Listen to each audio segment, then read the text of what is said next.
Hello, traders. It is Monday, the 26th of August, 2019, the last Monday of August of 2019. Say good hello and goodbye to it.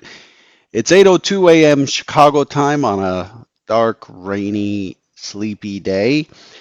Derivatives trading involves substantial risk of loss. It is not suitable for all investors. Past performance is not necessarily indicative of future results. This morning, and this is episode number 1582.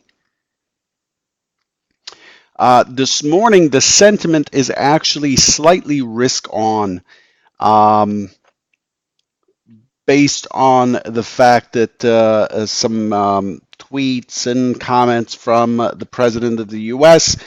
with regards to China and a possible dialogue. It's hard to tell what's true and what's not because the Chinese are denying this. POTUS says that there's a conversation going on at the highest levels of the Chinese government that they should come to the table and negotiate with cooler heads. The market likes that. It popped up pretty strong, popped up about 20 some odd points, 30 some odd points, I guess. Actually, much more than that, 70 points. And then it came off a little bit as this was denied by the Chinese government. Um, and so we're in this. The bottom line is we're higher in the U.S. equity market than where we closed on Friday. So slight risk on, but overall we're still well below where we were before Friday started. And the yen and the pound and the euro are taking a bit of a beating. The Bund is down 27 ticks. The bonds are down 3 ticks, and the 10 years are down a tick and a half. Crude is taking a pop higher as it's really a risk asset. And the Russell is leading the pack in terms of U.S. indices, up 13 points. The Dow's up 221. So you can see easily that risk is on. Europe is not responding as strongly to this news. In either case, as a trader, you've got to be in tune with what's going on in terms of news and what's being said. And most of all, you just have to be prepared to exit those trades, those losses. Make them last as short as possible when they come through. So this is, again, a continuation of the environment where we don't want to be hanging on to a loss, hoping it'll come back. Now, it could come back. Anything can happen in the market. But taking, a 15% drawdown on our account in the hope that a trade would come back. And if it does, I can tell you this from just a lot of experience. If a bad trade exceeds our stop and comes back, we have just set ourselves up for a monster losing day. It's not a good habit to have. Just define your risk, use hard stops, and just let go of the trade. Even if you got out at the low tick on a long and a high tick on a short, it's better to be out, reassess, and take the next trade than to sit here and nurse a losing trade that's costing you in losses, costing you an opportunity, and costing you an emotional capital. Just remember that. I know I say that almost every day, but it's really important that traders understand that this is how things work. This week has quite a bit in it in terms of high impact releases. We did get the IFO business climate this morning from Germany, came in weaker, and that's why the DAX is just teetering, is at the low end of the range in terms of being up. Durable goods came in really strong this morning, expecting 1.2 and came in at 2.1. That's pretty positive. Tomorrow we get GDP growth out of Germany. Wednesday, so I'm just going through the high impact releases. Wednesday we get the GfK consumer confidence out of Germany. Thursday we get consumer confidence out of Japan, GDP France, business confidence Eurozone. GDP out of Brazil, inflation rate in Germany, GDP out of the US, and GFK consumer confidence out of the UK. That comes out in the evening on Thursday. And then Friday, we get GDP growth out of Italy, in Canada, and then we get personal income, personal spending out of the US, and the MBS manufacturing PMI out of China. That's how things are shaping up for the week. For the day, we really don't have much left. The numbers are behind us. We still have the G7 summit, and we always have tweet that could change things anywhere along the line, unplanned and all that stuff. And then today is also a holiday in the UK. That market is closed. It's a banking holiday. So that's how things are shaping up. Let's take a look at how we looked at Friday, what we expected. Friday, now without China coming in and telling us that they're imposing tariffs, 75 billion worth. Friday, the expectation is we would likely um, pull back. The expectation was we would likely pull back, take out the overnight low because we had a weak low in the overnight, and then the expectation is we would push back up to 24 and hold steady for an inside close on Friday. The secondary scenario is that we cannot hold on to these prices. Now, note that I drew that over here a couple times, that we are completely consolidating here for the week. Down, up, up, down, finish strong.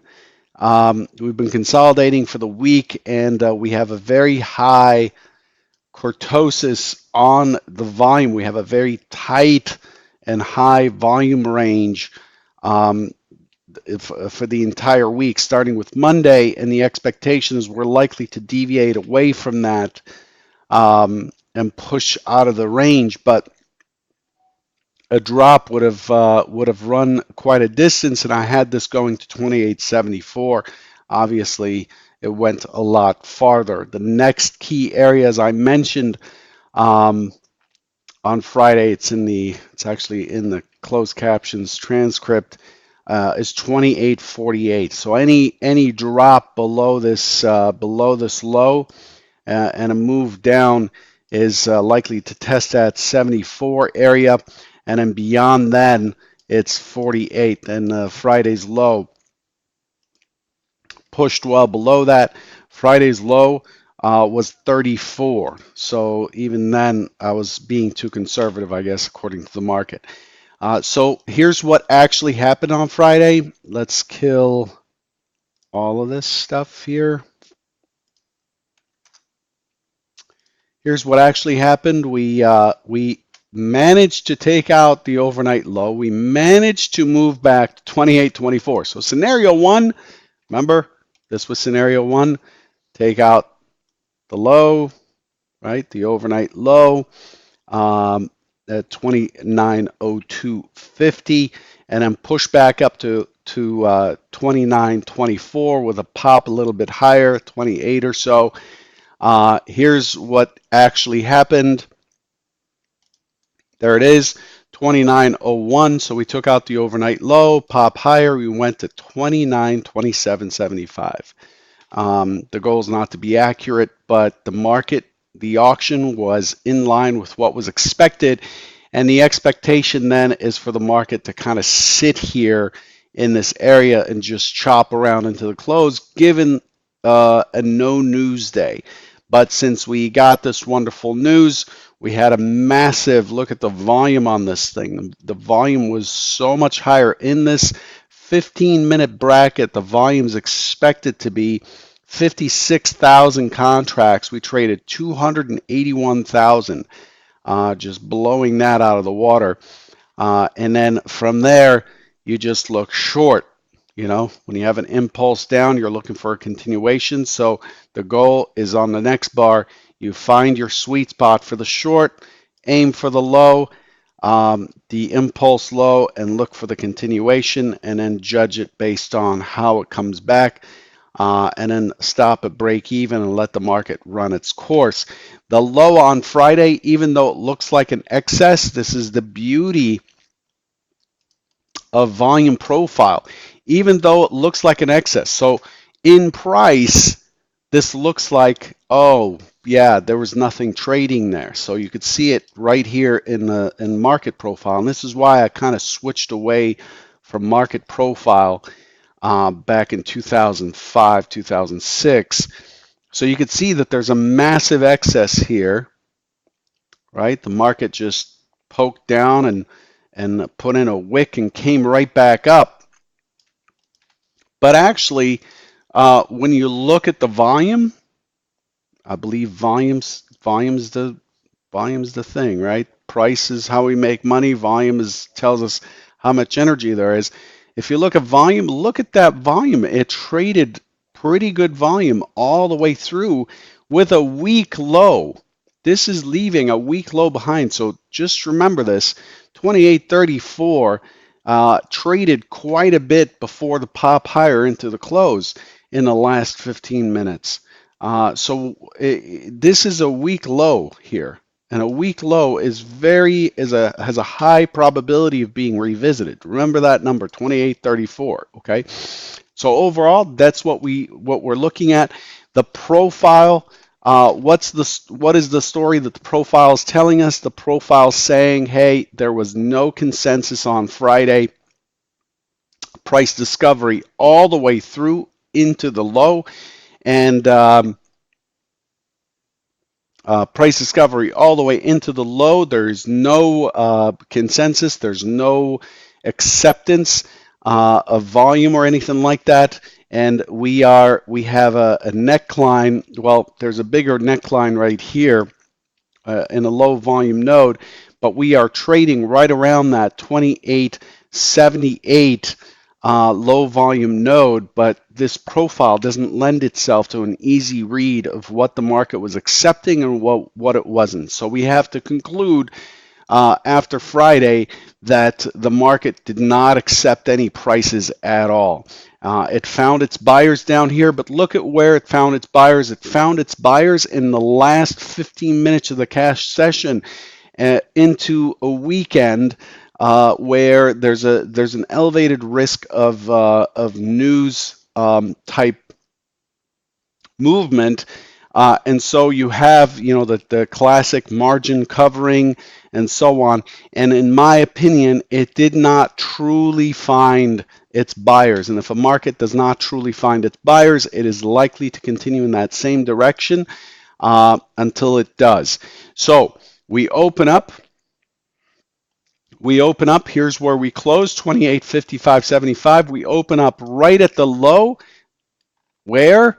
At the week low, and then we push lower, and now we have a taper in the overnight session. Look at that. No volume. As prices go down, less and less and less interest. However, it did this, while nothing else was open. So this is done in the overnight session. I'm not going to give it too much credence, although we did manage to accomplish the fact that the habit that the market will continue to auction lower, advertising lower and lower and lower prices until it finds buyers. And when it finds buyers, generally it leaves a taper on volume. The volume just drops as price goes down. There's less and less interest in those prices. There was a lot of interest on those lows on Friday. Again, we did bounce up. We did extend down, fine, but still, it did so in the overnight session. The overnight session shows two key areas of balance. There's one box here. This is through the Asian session, and there's a second box up here through the European session. We're holding these higher prices. It is the way the market is holding. The holding pattern it's in right now makes it extremely difficult to figure out what is more likely to happen coming into the session. And this is because it is news driven. The market is expecting more input and has priced in higher prices. And we do have two clear distributions in the profile with the 2850 separating them, 2855 being the close of Friday. So it's really a touch and go type open. We have a pretty okay taper at the top in the overnight session, and we have some room to 2900, which is likely, which is where it'll likely push if it continues higher. I expect it's going to run into resistance up there as it pushes into 2900. So let's take a look. And by the way, there wasn't all that much damage done to the bulls here with this drop. Friday's drop had a very wide range, but it's still traded inside of the prior week. So last week, Monday through Friday, traded inside of the prior week, the week before that. So we have what looks like a big sell-off on Friday, but all we did is we came down from the high and we put in a higher low on the weekly. Just remember to check the bigger picture so you're not tied up thinking or falling for that bearish idea that the world's coming to an end or something.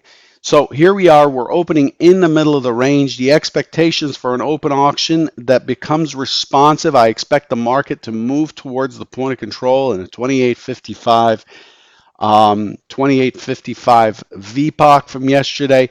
I'm expecting it to hold steady here and then potentially push down. This is assuming no news and the market's moving under its own power. The expectation is that it's likely to start to move lower. Now, will it make it to the low today? I'm going to dash this out because I have no idea. There's no indication that we will or will not have the energy. It is Monday. It is a big trend day on Friday. The point of control is in the lower quartile. The statistics reveal that it's likely to continue to push lower. The secondary the secondary is that it is likely to be an inside A open, test down, impulse up, test up into this 2890 area, and then hold steady. And what we have would be an inside day, especially if the tweeter in charge does not do any tweeting or the Chinese does not respond beyond what they did in the overnight session. We're likely to have a pretty tight day, a surprisingly tight day. Now, this is the kind of day, by the way, where you don't want to sit here and remember the trades that you missed on Friday and start wailing on breakouts.